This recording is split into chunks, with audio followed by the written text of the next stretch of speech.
Hanging out up here in Mexico tonight. A lot of stuff happening here in Central New York over the next few days. You guys are getting this on Wednesday night. We recorded this just after dinner time on Wednesday, so quick turnaround on this one. The guy standing in front of you right now is JJ Courcy. There are 3 cars in the shop right now. One's a sports one, one's a mod, one is a mod light. JJ had a little reflective moment there a little while back when he looked at his garage and remembered what it was like when a kid when he'd see one race car in a garage, and now he's got 3. Of course, one of the ones that's right behind him, that's the big story there. That's a big block, isn't it? Yes, sir. What are we doing with that? We're going to go play Outlaw Weekend with it, and we're going to take it to Super Dirt Week, and I think we're going to go to Eastern States Weekend we're talking about, and then Port Royal. Okay. And I'm going to pan over a little bit to show you what else is over there. There's a Sportsman there. What's the plans for that car? That one we're going to take to Super Dirt Week, and I believe we're taking that to Eastern States Weekend too, and I believe that's it for the season with that one. And that car already has a win on it with you behind the wheel, doesn't it? Yes. Okay. There's another car. I can't quite get it because it's panning around here a little bit, but there's a mod light. That's a car you've been driving before. Yes, that's Pete Saravolo's car, and he asked me to drive it again this year, and we went out, and I think our second or third night in it, we won at Fulton with it, and then the motor went sour on us, just got tired, so we had to park it. And we actually just got it back from Crutchfield today, all fresh, ready to go. And hopefully before the night's out, we got it fired up and ready for Friday. And before we forget, there is someone in the shop with a birthday today. Yes, Jason Sutliff. Happy birthday, Jason. All right. So how did the big block deal come together? Because, I mean, you were just hoping maybe to run a 358 or something last time I talked to you. Yeah, we had been Terry Knobloch, which people remember from years ago. He raced big blocks. Yep, still good friend of mine. Good guy, too. Great guy. Every last couple of years, he said, I should bring my big block up and we'll do some racing. And we've talked about it, just never come together. And then, a couple months ago, he got a hold of me and he said, hey, I'm going to bring the big block up. Let's put it in and do some big shows at the end of the year. And I said, okay, let's go. And he brought it up and we dynoed it. And, he's made it like it's good to go. Like it had to have some money spent. He spent the money it needed. And, we've been 3 weeks. We've lived in this garage putting this car together. I mean, it was a bare frame 3 weeks ago, frame and body 3 weeks ago. It's been my wife, Jim Walsh, who this car wouldn't even be together if it wasn't for Jim. It wouldn't be happening if it wasn't for my wife. It's her car. She let it. Her name's on the roof still. Yep. And we just a lot of work to go from just the 3 of us from a frame and body to a turnkey race car. Have you ever done an actual big block Super Dirt Car Series race before? I've never done a Super Dirt Car Series. 10 years ago, Terry had 2 big blocks, and I ran one at Hagerstown, and we actually run good with it the first night out, first time in a big block. I started like 10th in the heat. I finished 6th, missed qualifying by 1 spot, went out for the Courcy. I led the whole thing. We got a yellow with a lap to go.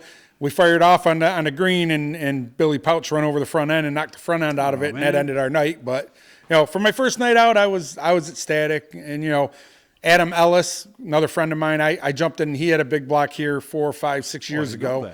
I jumped in that one night at Utica Rome, see what I could do with that, and had a good run with that. We were up to, I think we started like 23rd. We were up to like 11th or 12th and blew a rotor off going into 3. The right rear rotor blew apart, and that ended our night. So I've been in them a few times. I'm excited. You don't know. You're nervous at the same time. You're like, I haven't been in anything like this in a long time. Time trialing. Yeah. We've been doing crate for the last few years. I actually got behind the wheel of Jim Walsh, one of Jim Walsh's cars earlier this year. So that has a little more horsepower than I'm used to. Yeah. We run well with that. So. Nice. I think I'll be all right. I hope so. I think we'll be okay. And, of course, Fulton this weekend, remember, Friday and Saturday. They doing the Dash Friday night like usual? Yes. Yep. Okay, and you'll be at that? Yep. Okay, trying to lock in one of those spots. I know that a lot of people helped you do this, and you had a lot of people you got to thank. I got to thank my wife because she, we had no intentions of running her car this year. It was for her for next year, and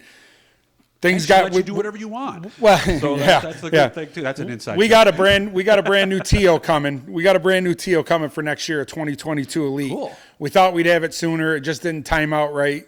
So we didn't. We were in a pinch, and the wife's like, just put it in my car and go run it. Good. So that's how that come about, and that wouldn't, all her time and effort in her car, and it wouldn't be possible at all without her. Yeah, and if you follow him on Facebook, she's actually out here working on the car. Oh yeah, more hours than you, depending on the day. Our trailer, she totally redid the inside of the trailer. That's 100% her, and Jim built some walls for us, and the rest has been all her.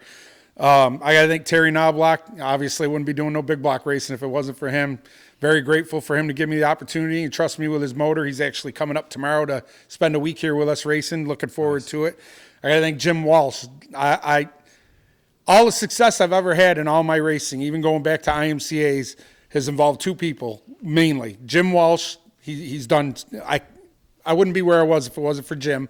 Mike Kazmerzak, he's come up and helped us a couple of times. Same thing. Both them guys, very much both of them are responsible for a lot of my success in racing over the years. Wouldn't be where I am if it wasn't for the help from them two.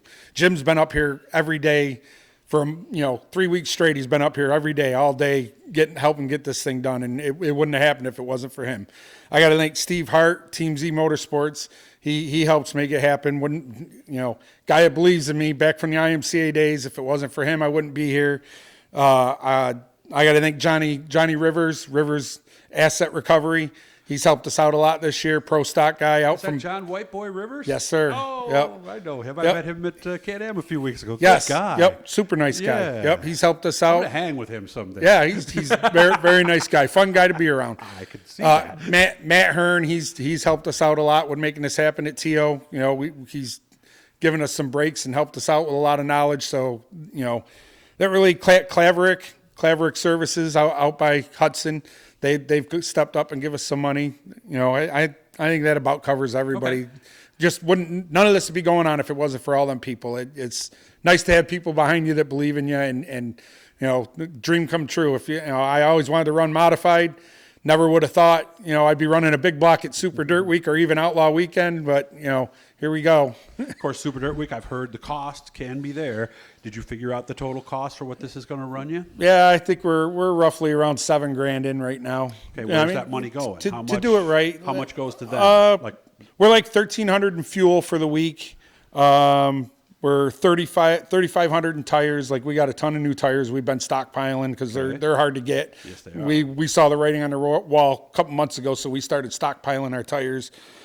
1,000 for pit passes. A couple grand in freshening stuff and miscellaneous. You don't want to go there with used up stuff. You have to buy a pit spot? Yep. You got to much is pay. Yep. But they're $20 a spot. Oh, okay. Yeah. All right. So we got two of them. Then okay. Yep. That about covers it all. I mean, that don't include your food or nothing like that. But Right. This is the first year we've actually done it.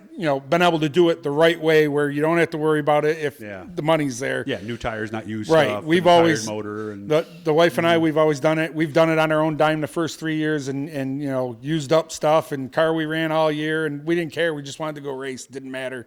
We did it for $800. So I mean, you could go there for $1,000 or less and still get the experience. Yeah. I don't know how competitive you may or may not be, but we'll see how it all pans out this year. Of course, remember, he'll be at Fulton this weekend, like we said, Outlaw Weekend, Friday and Saturday. Tuesday night, there's shows at Brewerton and at Utica Rome, and then Wednesday, things really pick up as they get on the track, and us, we go for the first day. Good to see you as always. Appreciate the help you offered me last spring. I'll never forget that. Hit the Blue E, guys. It'll subscribe you. Let you know every time we're talking to somebody cool. You have fun, and I'll see you these next 2 weekends, man. Thank you.